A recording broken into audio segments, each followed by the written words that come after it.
C'est pourquoi vous allez comprendre que cette attitude qui consiste à prendre les psaumes comme étant un livre magique ou encore à l'intérieur des formules magiques qui permettraient d'ouvrir le ciel, de déclencher des miracles, de débloquer des situations, parce que c'est un livre qu'ils prennent comme étant un livre magique, alors que le Seigneur Jésus, il est toute sa parole, aucune n'est supérieure à une autre, aucun livre de la Bible n'est supérieur à un autre livre, il est toute sa parole.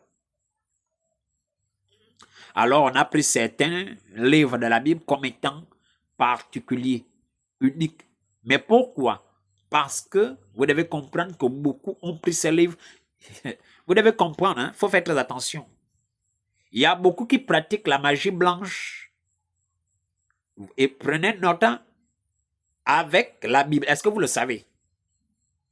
Beaucoup font de la magie blanche avec la Bible. C'est pourquoi vous allez voir même les autres obédiences ont la Bible. Les autres obédiences, certaines obédiences, d'autres obédiences ont même la Bible.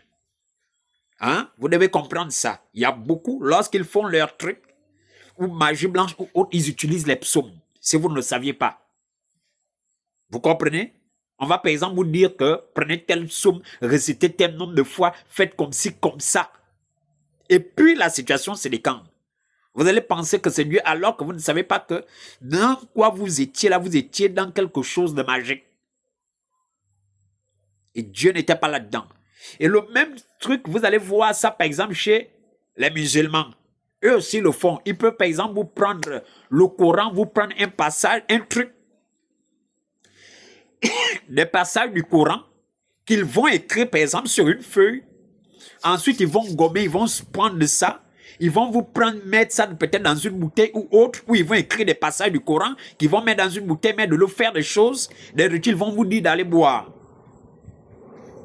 Vous comprenez? Et beaucoup font ce genre de choses avec des passages de la Bible. C'est pourquoi il faut faire très attention. D'autres vont me dire, quand je vais construire, je vais prendre la Bible, je vais aller enterrer au milieu de mon terrain. Qui vous a dit que le diable a peur de la Bible? Le diable n'a pas peur de la Bible. Le diable a peur de la parole. Or, la révélation se trouve dans la parole. Mais tout le monde n'a pas accès à la parole. C'est parce que tout le monde n'a pas accès à la parole. C'est pourquoi les écoles théologiques sont nées. Les gens partent là-bas. Ils recherchent, mais ils n'obtiennent pas la parole. Ils rentrent dans quelque chose d'intellectuel.